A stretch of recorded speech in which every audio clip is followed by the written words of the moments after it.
Athlete Manipur से जाते हैं तो वो लोग मेडल लेके आते हैं, तो बोलते हैं ये इंडियंस हैं। जब हमारे मणिपुर जल रहा है तो कोई भी हमारे साथ नहीं है।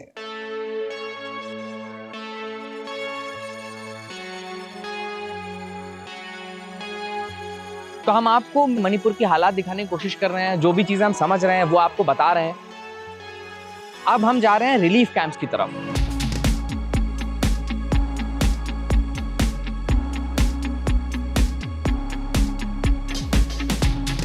रिलीफ कैंप में क्या हाल है, 3 साल हो गए हैं, अभी तक लोग रिलीफ कैंप से अपने घरों की तरफ नहीं लौट पाए हैं। ये अपने आप में कितनी बड़ी त्रासदी की बात है कि 3 साल छोटा वक्त नहीं होता है। 3 साल एक बहुत लंबा वक्त होता है और 3 साल से अभी भी रिलीफ कैंप चल रहे हैं।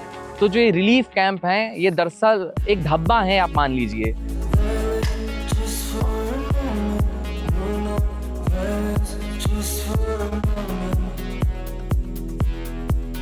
हमें भी घर जाना है और जो हमारे मणिपुर पहले से थे वो वही चाहिए हमें, ये वाला नहीं चाहिए।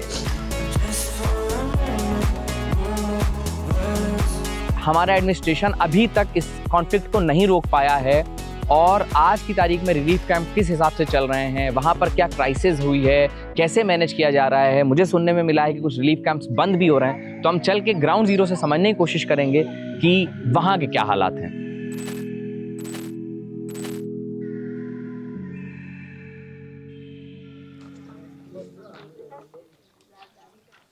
इस वक्त मैं ये मोइरांग कॉलेज है और मैं इस वक्त में एक मैतेई रिलीफ कैंप में हूँ। आपको जो लोग ये नज़र आ रहे हैं ये सारे लोग कैंप्स में रहते हैं, इसी कैंप में रहते हैं। और आफ्टर दिस 2023 वायलेंस बहुत सारे इसी तरीके के पूरे मणिपुर में रिलीफ कैंप्स बन गए। लगभग 300 रिलीफ कैंप्स की तादाद बताई जाती है। इसमें हज़ारों लोग रह रहे हैं और ये सारे वो लोग हैं जो विस्थापित हैं, जिनको मजबूरी में अपने घरों को छोड़ करके सेफ जगह पर भागना पड़ा ताकि वो अपनी जान बचा सकें। वैसे ही एक रिलीफ कैंप में हम आज आए हुए हैं और हमारे साथ काजल हैं। काजल हमको अपना रिलीफ कैंप दिखा रही हैं कि वो कैसे रहती हैं और यहाँ वो कब से रह रही हैं, ये सब हम उनसे बात करेंगे। और यहाँ रहने के अपने कितने चैलेंजेस हैं, किस तरीके की लाइफ है इनसाइड मणिपुर रिलीफ कैंप, ये हम समझने की कोशिश करेंगे। काजल, सबसे पहले तो आप ये बताइए कि जब 2023 में 2023 में वायलेंस हुआ उसके कितने दिन बाद आप यहाँ आ गई थी? पहले यहाँ से पहले एक कोंजंगबम में एक रिलीफ कैंप था जहाँ पे मैंने 2023 के अक्टूबर तक वहाँ पे रही। अच्छा। तो अक्टूबर में हम लोग यही पर शिफ्ट हुए क्योंकि वहाँ से ऐसा बात आ रहा था कि जो कम्युनिटी के पीपल है वहाँ से थोड़ा कंप्लेन आ रहा है कि हमें ये जगह खाली चाहिए। अच्छा। तो ऐसे प्रॉब्लम भी फेस करना पड़ता है। तो हम लोग यहाँ पे शिफ्ट हुए अक्टूबर को। यहाँ की जो जिंदगी है वो कितनी मुश्किल है? बहुत मुश्किल है क्योंकि हम लोगों को सिर्फ ये जो 3 मई से हुआ है वही फेस नहीं करना पड़ता। हम लोगों को यहाँ के जो लोग हैं उसके साइड से भी थोड़ा क्रिटिसिज्म फेस करना पड़ता है। क्रिटिसिज्म यहीं के लोगों की तरफ से? हाँ। जैसे किस तरह का? जैसे कि उन लोगों के सोच में ऐसे है कि ये लोग रिलीफ कैंप पे रहे हैं तो उनका जो लाइफ है थोड़ा आसान हो चुकी है। लेकिन बिल्कुल भी नहीं, हमारे लाइफ इतना भी आसान नहीं है क्योंकि हम लोगों को यहाँ से जाने पे भी हमारे पास 10 रुपये भी नहीं होता है कभी कभी। सच बोलूँ तो कुछ लोग ऐसे हैं जैसे कि हम लोग, मुझे भी अगर कोई काम होता है इम्फाल तक जाने के लिए तो मेरे पास भाड़ा भी नहीं है, तो मैं इंटरव्यू के लिए भी नहीं जाती क्योंकि मेरे पास पैसे ही नहीं है। लेकिन जो यहाँ के लोग हैं वो बोल रहे हैं कि आप लोग रिलीफ कैंप पे हो तो गवर्नमेंट सरकार सब कुछ दे रहा है, तो आपकी क्या परेशानी है? अगर काम नहीं मिल रहा है तो कहाँ से पैसे आएंगे? और उन लोगों को लगता है कि हम लोग यहाँ पे आराम से खा के सो के रह रहे हैं। क्या करती हैं आप वैसे काजल? अभी तो मैंने कुछ नहीं किया क्योंकि अभी तक काम के थोड़ा मतलब आपने क्या पढ़ रखा है? मैंने पॉलिटिकल साइंस पढ़ रखी है। बैचलर्स कर रखा है आपने? हाँ। कंप्लीट हो चुका है? हो चुकी है। और ये लोग भी स्कूल वगैरह कुछ कैसे क्या करते हैं? ये लोग भी स्कूल जाते हैं, यहाँ से गवर्नमेंट बस प्रोवाइड करते हैं वहाँ से साथ पे, और यहीं पर हम लोग खाना बनाते हैं। अच्छा, यहाँ खाना बनाते हैं आप लोग? ये एक जगह है जो हम खाना, लकड़ी पे खाना बन रहा है यहाँ पे? हाँ, लकड़ी पे ही बना रहे हैं। देखो अभी ये थोड़ा, ये देखो बहुत गीला है क्योंकि यहाँ से पानी गिरता है। ये अभी भी हम लोगों ने कल ही बनाए थे, क्योंकि हवा की वजह से ये सब उड़ गए थे। तो पूरे रिलीफ कैंप का खाना यहीं बन रहा है? नहीं नहीं, हाँ। ये हमारे ये इस साइड के यहाँ पे बनाते हैं, उस साइड के वहाँ पे बनाते इसी तरह से बना रहे होंगे, सेटअप तो ऐसा ही होगा कुछ। हाँ। तो लकड़ी कहाँ से लाते हो? फार्म से, मैंने बोला था हाँ, वहीं पे जाके। तो फार्म का भी आप कुछ बता रही थी। फार्म के ओनर को हम लोगों को पहले से ही बताना पड़ता है, वरना लकड़ी नहीं मिलती। तो ये जो बाहर लकड़ी काट रहे हैं ये आपके भाई हैं? हाँ, हम लोगों को। तो ये कैंप पे ऐसे रहते हैं अंदर? हाँ, ऐसे देख सकते हैं हम अंदर? हाँ, कि आपका कैंप है? हाँ, ये इस साइड हमारा है, जैसे कि मेरा रूम उस तरफ है। हम्म पहले ऐसे नहीं थे, हम्म पहले तो बहुत बदतर था हमारे जो सिचुएशन थे, वो it's not nice at all. Hmm हम लोगों को हमारे पास प्राइवेसी भी नहीं थे, तो सोने की जगह के हम एक रूम पे हम 2 फैमिली रहते थे। अभी तो थोड़ा जो यहाँ पे रहते थे वो सेरिकल्चर में चला गया है, इसलिए हम लोग हमारे पास एक थोड़ा room है। जगह ज्यादा हो गई है। हाँ हाँ, ये गवर्नमेंट ने जैसे कि 2024 या फिर 2025 में ऐसे बनाए थे, लेकिन इससे अच्छा। पहले ऐसे नहीं थे। अच्छा, ये उन्होंने बनाया है इसको इस तरीके से। हाँ, 2 साल भी नहीं हुआ है ये ये बनाए हुए 2 साल नहीं हुआ है। पहले जो यहाँ पे रहते थे वो इससे बदतर हो चुके थे उनका सिचुएशन। तो प्राइवेसी तो इसके बाद भी खैर क्या ही होती होगी। नहीं है, प्राइवेसी नहीं है। नहीं है, कहाँ से होंगे यहाँ पे। सिक्योरिटी है। Do you feel safe being a woman? आप एक महिला हैं, आपको सुरक्षा महसूस होती है? बिल्कुल भी नहीं, कहाँ से सुरक्षित होंगे। यहाँ पे हमारे कंपनी में एक डोर भी नहीं है, तो कहाँ से सेफ होंगे। यहाँ से जाके हमारे जो गेट पे है वहाँ पर एक भी चौकीदार नहीं है, तो क्या सेफ होंगे। यहाँ के वॉलंटियर खुद हम लोग ही है, हम लोग खुद हमको देखते हैं कि देख सकते हैं कितना बड़ा कमरा होगा, एक कमरे का कितना एरिया होता है? हाँ, ये वाला आप देखिए, ये 2 लोगों की है। ये 2 फैमिलीज का है? हाँ, 2 अलग अलग 2 फैमिली से 2 लड़का यहाँ पे सोते हैं। अच्छा, यहाँ पे। अच्छा, यहाँ पे 2 लोगों के सोने की जगह। और ऐसे ही अरेंजमेंट है सबका? हाँ, ये ऐसे गद्दे ही वगैरह गवर्नमेंट ने दिए हैं? हाँ, गद्दे सब कुछ गवर्नमेंट ने ही दिए। अच्छा, गवर्नमेंट ने 500 करोड़ का बजट निकाला रिलीफ कैंप्स के लिए। आप लोग को उस हिसाब से मतलब सुविधाएं मिली, फैसिलिटीज मिली आपको? नहीं, हम जो उन लोगों ने जो गद्दे दिए वो तो 1 साल भी नहीं चलते, तो कैसे। ब्लैंकेट दिया है, उन लोगों ने ब्लैंकेट दिया है, पिलो दिया है, गद्दे दिए हैं, लेकिन वो सिर्फ ब्लैंकेट पिलो से कुछ नहीं होता है। हम लोगों को बहुत घुटन होता है यहाँ पे रह के। कभी आपको यहाँ अनसेफ फील हुआ इन 3 सालों में? यहाँ पे नहीं, हम या रिलीफ कैंप के पीपल से तो नहीं, लेकिन 2024 में वो जो बहुत ज़्यादा एक लाइक 1 मंथ के अंदर जो केओस हुए थे, उसी टाइम हम लोगों को यहाँ पे बिल्कुल भी सेफ नहीं लग रहे थे, क्योंकि जो यहाँ के लोग थे वो लोग ब्लेम कर रहे थे कि आप लोग यहाँ पे खुश रह रहे, बाहर नहीं आ रहा है।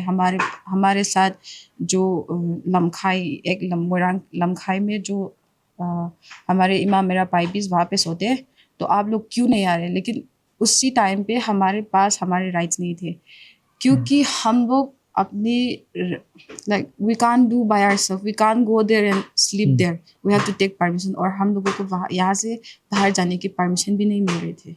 आप चूड़ाचांदपुर में रहती थी? हाँ।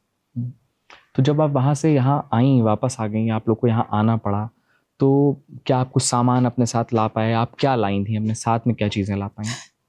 मेरे पास मेरे खुद के चप्पल भी नहीं थे जब मैं यहाँ पे आई थी। मैंने 5 दिन नहाए, I don't even bath for 5 days में। मई 3 से मई 5 तक मैं चूड़ाचांदपुर के एक कैंप पे था, असम राइफल के कैंप पे। वहाँ पे मुझे कुछ भी नहीं मिला, मेरे चप्पल भी नहीं थे। मेरे सिर्फ एक जो मैंने 3 तारीख को पहने वो कपड़ा है, वो ही था जो मैंने यहाँ पे लाया। सिर्फ मेरा आधार कार्ड था मेरे पास। कुछ भी नहीं ला पाए आप लोग? एकदम इतना अचानक हो गया, तो कैसे कहाँ से ले आए? अपने घर के बारे में पता किया कि जहाँ आप रह रहे थे वो आपका खुद का घर था, या फिर आप कैसे वहाँ रहते थे? कि वो चूड़ाचांदपुर में हम लोग रेंट पे रहते हैं। रेंट पे रहते थे? लेकिन अगर हम लोग रेंट पे भी रहते तो घर का वो बहुत सारा सामान था। बिल्कुल बिल्कुल। और उसी टाइम पे मेरा जॉब भी लग गए थे एज ए टीचर वहाँ पे, तो जिंदगी थोड़ा आसान हो गए थे। लेकिन जब 3 तारीख को मुझे मेरे दोस्त ने कहा कि मेरा दोस्त चूड़ाचांदपुर से एक ट्राइबल है, उन्होंने कहा कि अगर कोई आपकी डोर पे नॉक करे तो डोंट ओपन द डोर। अगर वो आपकी दोस्त भी हो सकता है तो दरवाज़ा मत खोलना। कि मैंने उसको वो बात को तो सीरियसली नहीं लिया, क्योंकि पहले भी ILP के टाइम पे भी ऐसा हो चुका है चोचांगपुर में। तो मुझे लगा ये कुछ भी बोल रहा है, लेकिन अचानक ऐसा हुआ कि जब हम लोग पहले घर से भाग रहे थे तो हमें पता नहीं गाड़ी से कुछ लोग उतरे और हम लोगों को पत्थर फेंकने लगे।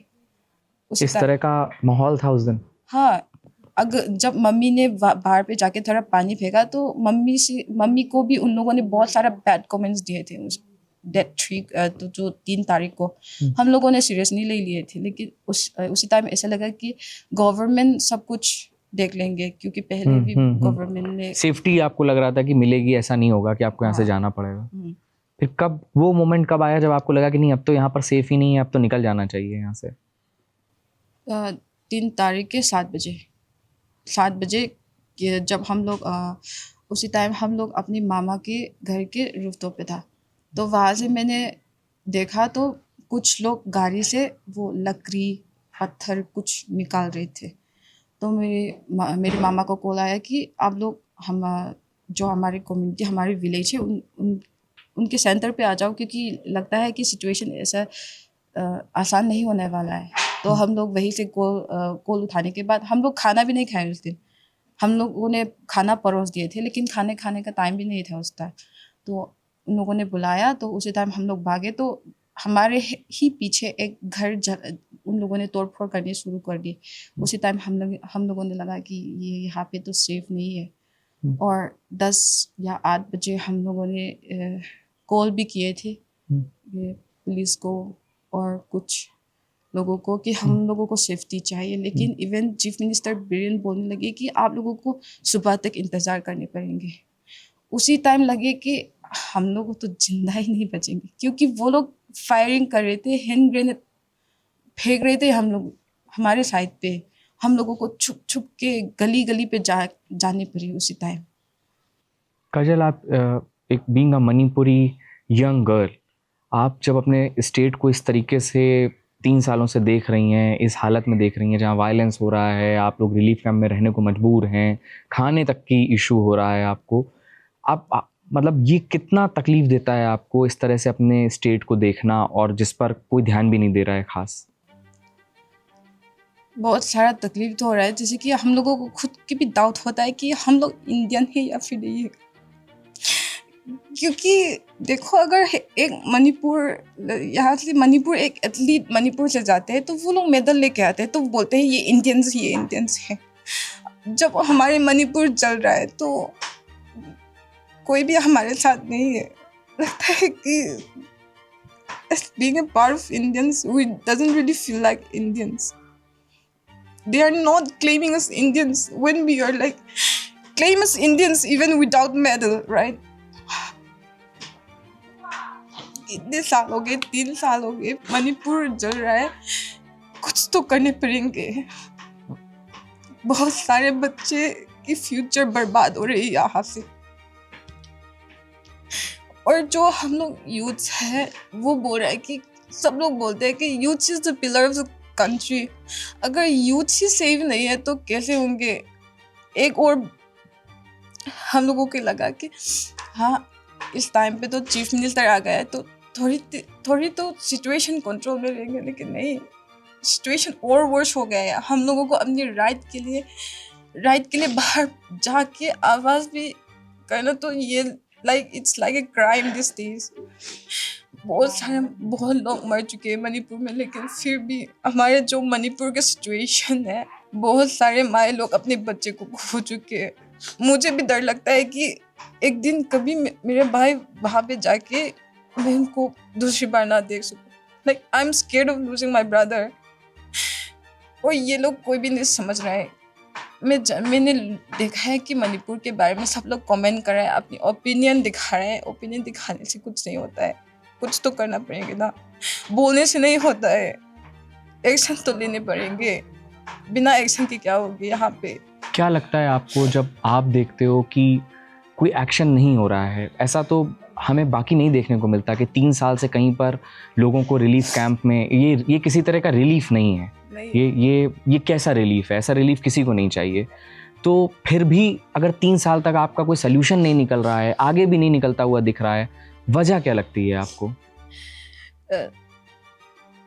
अगर ये 3 साल हो चुके हैं कि एक भी सोल्यूशन नहीं है और 4-5 साल से भी हमें नहीं लगता है कि सोल्यूशन आने वाले हैं अभी का सिचुएशन देख के, क्योंकि गवर्नमेंट सीरियसली नहीं ले रहा है। कितने like how many dead bodies they want to see. यहाँ से कितने लोगों के वो वही जवान बाहर जाके अपने घर पे सफेद कपड़े पे लेटे हुए वो वापस आते हुए वो उन लोगों को देखना है क्या? हम लोग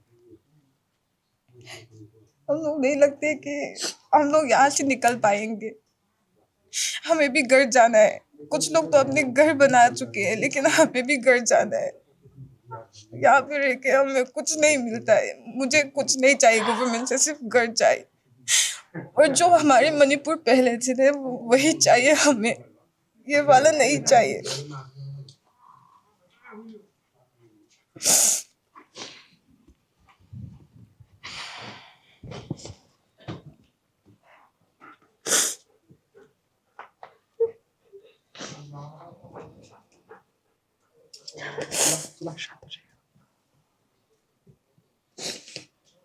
क्या होपलेसनेस आती है जब आप हर दिन बीतता है तो क्या उम्मीद टूटती है? उम्मीद तो बहुत टूटी है, क्योंकि जब कुछ करने के लिए जाती हूँ तो मेरे नाम के आगे आईडीपी लगते हैं। कुछ भी करने पड़ते हैं, मुझे डॉक्यूमेंट्स देने पड़ते हैं। पहले तो ऐसे नहीं थे। मुझे कुछ पहले अगर मैं कुछ भी करूँ ना तो न्यूज़ या फिर कुछ भी मेरे नाम के आगे आईडीपी तो लगता है। हमें नहीं चाहिए, हमें ये आईडीपी टाइटल नहीं चाहिए। इनकी वजह से हाँ कुछ प्रॉफिट मिलता है कि गवर्नमेंट से ये गवर्नमेंट कुछ कर रहा है कि आईडीपी के नाम पे कुछ कर रहा है, लेकिन ये आईडीपी के नाम ये कुछ it's not part to be celebrated. ये टाइटल हम लोगों को नहीं चाहिए। हमें सिर्फ अपना नाम चाहिए। हमें एक डॉक्यूमेंट्स पे, हर डॉक्यूमेंट्स पे क्याम काजल चनू ही लिखना है, आईडीपी नहीं लिखना है। ये ठीक नहीं है। इनकी वजह से हम लोगों को काम करने पे, जैसे कि अगर हमें कोई काम मिलता है तो लगता है कि ये it's not like according to our hard works. It's like we are getting help, like we are getting a part of NGO.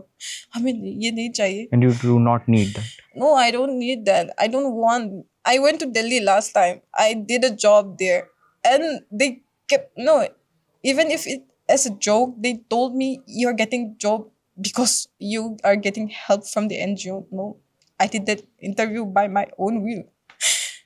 ये आईडीपी सुन के ना ऐसे लगता है कि हम लोग यहाँ से तो बिल्कुल भी नहीं जाने वाले हैं। यहीं पर फंस के रहेंगे हम लोग।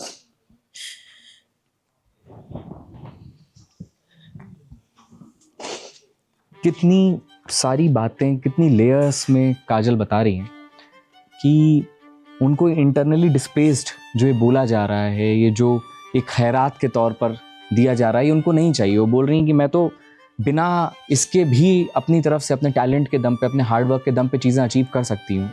और उनको ऐसा लग रहा है कि वो यहाँ ट्रैप हो गए, और जो कि रियलिटी है। 3 साल छोटा वक्त नहीं है। आप इमेजिन करिए कि आपको अपने घरों को छोड़ करके बाहर आना पड़ रहा हो इस तरीके के। ये किस तरह का रिलीफ है जिसकी बात की जा रही है?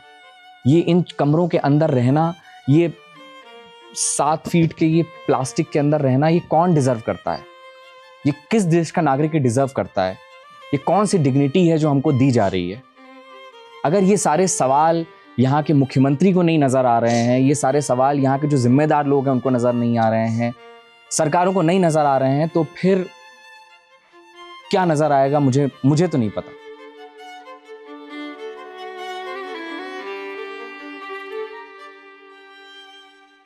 ये है एक मैतेई रिलीफ कैंप की ज़िंदगी। मेरे जहन में तो बस एक ही चीज़ चल रही है। जब 2023 में मैं यहाँ आया था 3 साल पहले, तब भी कुछ इसी तरीके की शक्ल थी। ऐसे ही लोग रिलीफ कैंप्स में परेशान थे, अपने घरों को छोड़ करके मजबूरी में यहाँ आकर के रह रहे थे। ये शौक़ नहीं है, मजबूरी है। और इसी तरीके के संघर्ष के साथ में जैसा हमने समझने की कोशिश की, कितने सारे बच्चे हैं जिनकी पूरी एजुकेशन, उनकी होप्स, उनके सपने सब इन्हीं सो कॉल्ड रिलीफ कैंप के अंदर दफन हो गए हैं और हो रहे हैं। सबसे तकलीफ़ की बात यह है कि अभी भी हो रहे हैं। होप कुछ ख़ास नज़र नहीं आ रही है। तो देखते हैं बाकी इस कॉन्फ्लिक्ट के अंदर और क्या क्या है, उन परतों को और समझने की कोशिश करेंगे।